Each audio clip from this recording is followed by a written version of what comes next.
To understand why a birth line could open a cockpit, and how a disaster-labeled training became the first real selection, we need to go back.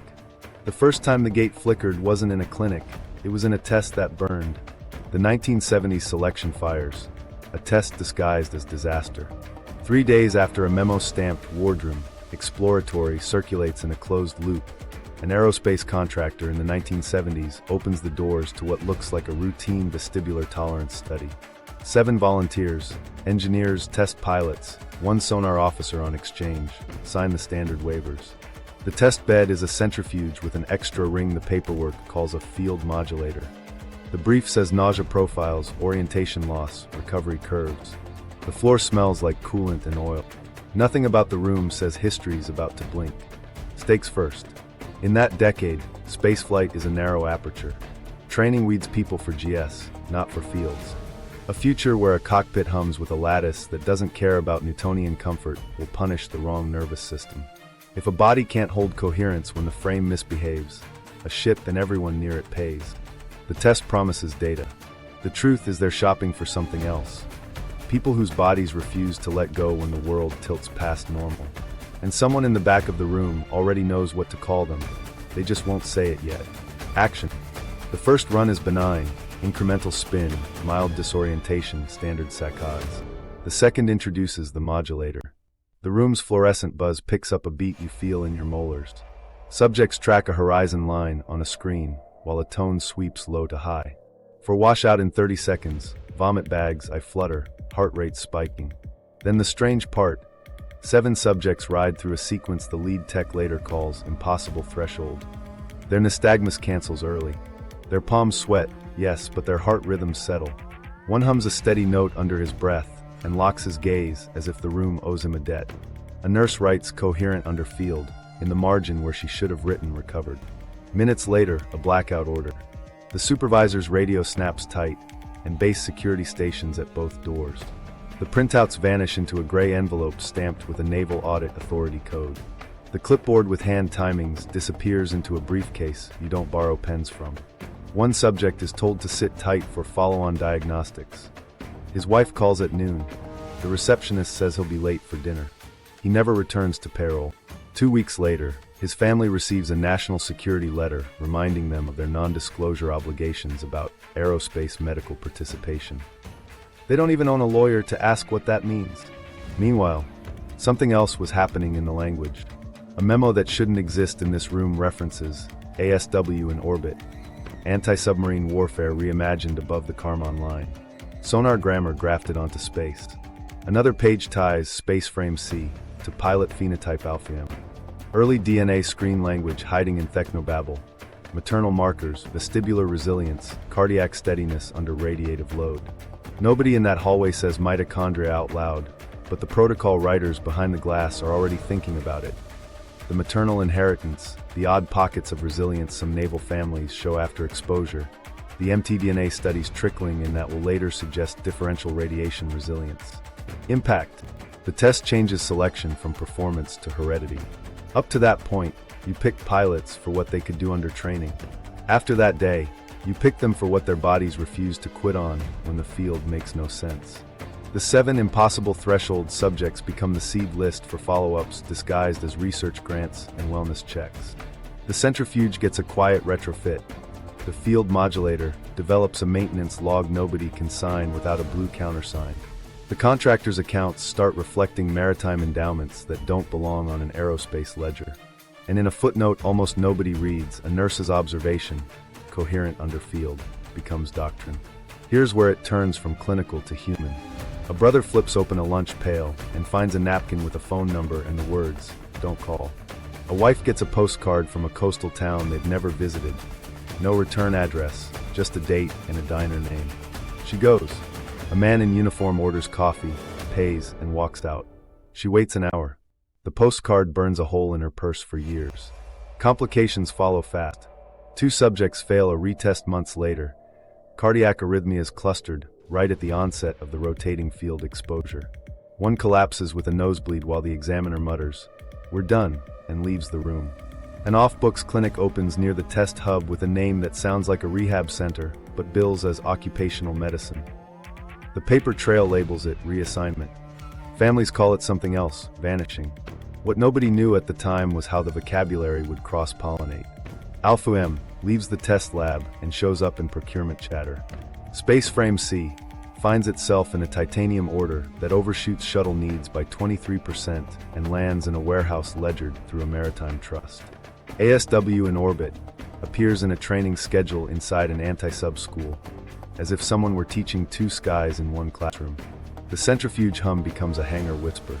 The human gate becomes a hardware argument. This was the moment everything changed. The metric that mattered wasn't who could pull 9GS. It was who could keep a steady heart and a quiet brain when a non-inertial control lattice asked for a dance. The disaster label, there were ambulances, provided cover. The data provided a map. And under the blackout, a pilot phenotype moved from rumor to requirement. To see where those 7 thresholds led, you have to leave the clinic and walk into a building that didn't belong inland. A hangar with cranes curved for hulls, not wings. Hangar 12, hardware that didn't fit Earth. While families were told reassignment, a different ledger started breathing. In the early 1980s, titanium orders ticked upward, quietly, past anything the shuttle stack could justify. 23% over. The surplus didn't land on NASA's books. It flowed through maritime endowments with names that sounded like scholarships for sailors. On paper, it was philanthropy. In warehouses, it was a mountain of alloy too pure and too plentiful for wing spars and tiles. You don't hide airframes in ship language unless the shapes don't look like planes. Inland, far from any harbor, cranes rose inside boxy buildings with roof trusses curved like ribs.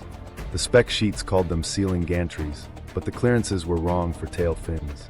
They fit hull arcs. The floor rails weren't spaced for landing gear. They tracked keel lines. A foreman logged a purchase order for mandrels the size of a bus and wrote Radius B, where an aircraft mechanic would have written wing route. Technicians who rotated through left odd notes in maintenance logs. Thermal skin checks referred to radiative panels with emissivity targets beyond the shuttle's black tile lore. The phrase TPS still appeared, but there was a new column, cold sink cycles, that didn't behave like cryo tanks bleeding off boil-off. Instead of warming, systems dropped to even colder equilibria after long, silent nights. No turbopumps whined. No vent plumes curled. The graphs fell into smooth plateaus, as if the craft drank heat and stored it like ballast. A microstory slipped out of a toolbox. A mechanic told a cousin he'd seen stars at noon, through a seam. He said a gasket light test failed. They cracked a panel, and in the dark behind the bay he saw pinpricks that didn't move with the sun. He wasn't poetic. He just said it put a taste in his mouth he couldn't spit out. Weeks later, his name wasn't on the schedule. The bay got a new badge reader with a blue crest no one could place. Meanwhile, the shipping manifests for those maritime endowments kept turning up in desert towns. Heavy haulers crawled along night roads with modules shaped like slices of a ring. The permits labeled them dry dock segments. No river fed the site. A salt flat did. Twice a year, runway lights along the basin edge woke up for 2 nights, then slept the rest of the calendar. The power company logged dips no aircraft movement could explain, sharp, regular, colder than ambient. Somewhere under that slab, the cold sink cycles matched the logs from the inland hangars. People love to wave off procurement anomalies as sloppy accounting. Sloppy doesn't wire cranes for loads that swing like ship hulls. Sloppy doesn't buy marine-grade composites for a research pond that hasn't seen rain. The invoices included anti-fouling coatings tested for brine. The desert doesn't corrode like salt water, unless the real ocean was the thermal ocean above, and someone was worried about a different kind of barnacle, charged particles, and field abrasion. Crew sheets, when they slipped, didn't list avionics bays. They listed wardrooms. Tool lockers were stenciled bosun. The same naval grammar that haunted the manifest lived in these walls. And when technicians fired up a test, they wrote dark pass rehearsal on a whiteboard, followed by a window that matched radio quiet pockets tucked inside Solar Cycle 25's noise. Here's where the titanium number stops being a quirk and becomes a fingerprint. Shuttle-era suppliers remembered NASA haggling ounces. These orders swallowed tons with quiet checks that cleared from a Coastal Foundation boardroom, not Houston or the Cape. The auditors who asked questions got routed to a clause about national sea lanes. The sea was hundreds of miles away. The exemption still shut the door. There's a sentence in one maintenance memo that never leaves me.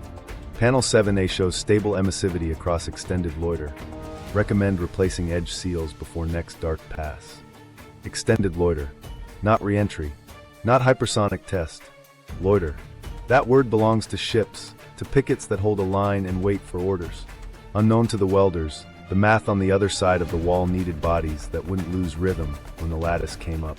Alpha M wasn't a myth to these frames. It was the only way the control seats stayed manned through a dark pass when space hummed like whale song and the craft's skin drank heat until the stars felt closer than the ground. The hardware was real. The shapes fit a sky we don't talk about. So who sits in them? To answer that, someone started an audit. Not of machines, but of mothers. The DNA lock, why mitochondria matter. To understand why a cockpit might care who your mother's mother was, start with the tiny batteries in every cell, the mitochondria. They don't just make energy, they leave a genetic signature that only travels down the maternal line. That line isn't trivia. It changes how your body handles stress, radiation, and rhythm. If a control seat couples to your bioelectric patterns, it's not asking who you trained under. It's asking who you come from. The medical protocol in our leak reads like someone reverse-engineered that question. It flags maternal haplogroups with outlier resilience to ionizing radiation. That isn't sci-fi. Radiation oncologists and mitochondrial biologists have been arguing for years about how mtDNA variation shifts oxidative stress and damage repair. Some haplogroups ride out hits better. Less runaway inflammation, cleaner recovery, steadier ADP output when the cell is under fire. The protocol calls those cohorts baseline epigenetic silence under field stress. Translation: when the field turns on, their stress proteins don't riot. Their hearts don't jump timing. Why does that matter in a ship? Because the interface described in crew medical notes isn't a stick and throttle. It's bioelectrical entrainment with non-inertial control lattices. That phrase only makes operational sense if the control system syncs to the pilot's heart, brain rhythm, and holds it. Lose coherence, panic, arrhythmia, cortisol dump, and the lattice loses lock. The protocol shows correlation tables. Certain maternal line profiles map to stable heart rate variability under rotating field exposure. In one column, Alpha M lights up, repeats across two rare haplogroup clusters overrepresented in naval families. It's not favoritism. It's a statistical echo of who spends generations near ships, radars, reactors, and long watches that train a nervous system to hum at a steady beat. Remember those balance studies disguised as DoD grants in the 1990s and 2000s? The leak cross-references their anonymized IDs. Subjects from Alpha M lines recovered from induced disorientation faster, and in a classified add-on, a rotating electromagnetic field was layered into the test. A handful stayed coherent. A contractor's margin note labeled them phase-locked subjects. The protocol quotes that term verbatim and assigns it a clearance caveat you don't stamp on grad school research unless someone flew with it. The science won't make a perfect hero story. Mitochondrial traits don't bless you with superpowers. They tilt odds. Ionizing radiation cooks mitochondria first. The powerhouses stall, reactive oxygen spikes, membranes leak. Some variants hold membrane potential longer, feed calcium handling better, and keep cardiomyocytes from stuttering when the field whispers wrong. The protocol's charts show reduced arrhythmia incidence in Alpha M under simulated exposure. Reduced isn't never. That's why the failures file exists: nosebleeds, cardiac events, a suicide note about stars you can hear. The biology is the luck. It still jams. Here's the uncomfortable pivot: public DNA databases. The protocol's sourcing appendix isn't subtle. Federated ancestry data, voluntary health kits, and service medical baselines feed a heat map, zip codes glowing where Alpha M clusters. Recruiters don't knock with a uniform. They email about fellowships or wellness checks. Final interviews happen on naval property under bland signage. Families leave with non-disclosure agreements bundled with risk notifications. The nurse who whispered Alpha M to a recruit in our microstory wasn't being cute. She was reading a line on a screen tied to a maternal inheritance your grandfather couldn't change if he tried. Now the kicker in the protocol's timeline. Post-2000S environmental drift producing false positives. The authors blame background changes, diet, pollutants, even quieter shifts like prenatal stress, muddying epigenetic baselines. The trait they want appears to thin in newer cohorts. The solution wasn't a miracle pill, it was a cleaner screen. The vestibular gate scaled. Cheap. Deniable. Run 1 million people through balance research, and the few who phase lock at field onset raise their hands without knowing. Cross-match with mtDNA hits, and your candidate pool narrows to names you can stage in a long weekend. One detail in the interface notes ties this together. Command enablement requires resonance threshold between pilot HRV and lattice carrier under NTL7 background. HRV, heart rate variability, isn't mysticism. It's a measure of how your autonomic nervous system breathes. The NTL7 background ties back to solar noise floors, the same NTL7 noted beside abort on drift in the manifest. If the sun screams, the lattice carrier swims in static. If the pilot's rhythm can't anchor in that, the seat won't hand over control. That's the return key's biological half. The sun's quiet pocket on one side, the pilot's coherence on the other. Miss either, nothing talks. This is where the mtDNA radiation resilience research stops being academic and starts feeling operational. There's historical irony tucked in the footnotes. The protocol cites old Navy medicine on watchstanders and sonar techs. People trained to hold a narrow, unwavering focus in noisy environments. Maternal lines in those communities, over time, show selection pressure you won't see in a suburb far from the sea. Not eugenics, just the long arithmetic of who thrives in cabins with humming equipment and who gets seasick forever. When a secret program goes shopping for bodies that won't flinch in a humming chair, it finds them exactly where you'd expect. In houses with shadow boxes on the mantle and birth certificates that list base hospitals. And now, with consumer DNA databases in the 2010s and 2020s, that search scales quietly under research use. What nobody outside the room was supposed to know is how literal the lock came. Biometric activation didn't mean a fingerprint. It meant the seat itself sensing the pilot's mitochondrial signature folded into their cardiophysiology, then enabling control paths only when the resonance hit a mark. It reads like a key because it is one, and because mitochondria come from your mother, the key's cut was made before you were born. That's why the audit grew teeth. They weren't just looking for skill, they were inventorying families, which leads to a question the protocol never asks out loud. If the pool shrinks each generation, how do you fill seats by 2026? The answer wasn't pretty. The screen widened, vestibular gate hardened, the test and the wellness checks got urgent. 3 years after the centrifuge incident got buried under training mishap, a grant cycle opens with a harmless title, balance, and spatial orientation.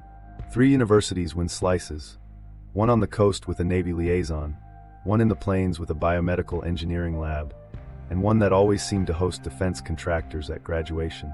The call for volunteers is normal. Small stipends, motion sickness studies, wearable sensors, eye tracking, a month of follow-ups. The glossy brochure shows a student laughing in a swivel chair. Nothing in the font screams clearance. But the sponsor trail, DoD Shells and Maritime Foundations, says otherwise if you read the footers. Stakes aren't printed, but they're everywhere. If the cockpit interface needs a nervous system that holds rhythm when the room fakes gravity and the field hums, training won't save you. You either phase lock or you don't. The vestibular gate wraps that truth inside academia. It's behavioral, cheap, and deniable. No one signs a pilot contract. They sign a consent form for postural sway data and walk into a room that tests a body for a job it will never be allowed to decline. Action starts simple. Day 1. A powered chair turns at set rates while participants touch their noses, track a laser, and press buttons when tones change. The technician whispers good and again. Cameras watch microseconds. A metronome ticks through headphones. Then a classified add-on slides in under an IRB amendment with redacted sponsors. The chair's base now holds coils that emit a rotating electromagnetic field just under a disclosed threshold. Subjects don't know that part. They just know the blink tests feel different when the coil warms and a low note hides under the hum. Most people wobble. The graphs stack like messy handwriting, lagging pursuit, overshoot, nausea spikes. But a handful clear the fog in seconds their own team can't explain. Their nystagmus cancels early. Their postural sway narrows to a line. Their finger taps sync to the metronome, and then, here's the tell, stabilize when the metronome cuts out. The contractor's margin note calls them phase-locked subjects. The term jumps from one university's lab book to another's grant report with matching phrasing, like it was seeded. Meanwhile, something else was happening off-site. A mobile trailer with no university logo parks near the gym. It's kit like a donor blood drive and staffed by nurses who don't wear school colors. Baseline vitals, they say, and they draw more tubes than a balance test should need. Mitochondrial panels get coded to anonymous IDs that aren't as anonymous as the participants think, especially when cross-matched to consumer DNA uploads permitted for federated research partners. Weeks later, an email arrives. We'd like to invite you for a paid follow-up to help calibrate new equipment. The building address isn't campus. It's inside a Navy fence. A microstory lands like a pin on a map. One recruit sits in a white room, no windows, fluorescent wash. A wall clock ticks with an old, loud movement. A nurse sets down a clipboard, and the hum in the floor rises until the hair on the recruit's arm lifts. The room feels like it goes quiet, not silent, quiet like a storm took a breath. He doesn't sway. The nurse's mouth tucks into a line that might be a smile if she let it. She leans and says, almost to herself, Alfriam. He asks, what does that mean? She says, it means you're fine. He isn't. What nobody outside the trailer sees is the polygraph log. An independent examiner, hired later, reads a transcript question. Did they tell you it was a pilot screen? Answer. No, the ink spikes, somatic tremor on the word pilot, not deception markers. Stress, not story. The gate hides its purpose so the data stays clean, so nobody self-selects out on ethics or fear. You think you're helping with dizziness studies. Meanwhile, the program cross-matches your recovery curve to maternal line markers from your health kit and assigns you a color on a dashboard only a handful of people can log into. Impact lands in two directions. For the program, the vestibular gate becomes the perfect filter. It scales to thousands, flags dozens, and surfaces a handful who hold coherence when the lattice would otherwise throw you. It's cheap, no rockets, no ranges, and it's deniable. Publish the baseline data, redact the coil, cite peer-reviewed vestibular papers while the classified add-on hides in an IRB amendment. For the people it captures, the gate is a door you didn't know you walked through. A fellowship turns into a wellness check that turns into a staged weekend at a rehab center with per diem cash, and a non-disclosure stapled to a medical risk notice. Some lose the plot only when they see a wardroom sign where a lab sign should be. There's a complication that matters. The post-200S cohorts show more false positives. Environment drifts, stress. Baselines shift, and epigenetic noise fools the metrics. So the add-on tightens, longer coil exposure, more precise metronome cuts, heart rate variability lock as a gating variable. The gate hardens. A few wash in who shouldn't. A few wash out who would have saved a seat. That's where the failure logs come from. Cardiac events on retest, a nosebleed on the chair, a subject who writes about stars you can hear and doesn't come back. Meanwhile, the vocabulary circulates. Phase locked jumps from campus to contractor to custodial memo. Abort on NTL7 drift starts appearing beside scheduling blocks for follow-ups, as if the sun's background noise can ruin a test the way it ruins a handshake. The vestibular gate isn't a sideshow. It's the human half of the return key, hidden in plain sight, calibrated to feed seats that hardware already waits for. And once you've crossed it, the program stops asking if you'll serve. It starts asking when you can leave. The flight manifest, non-terrestrial waypoints. Open the file and the tone changes.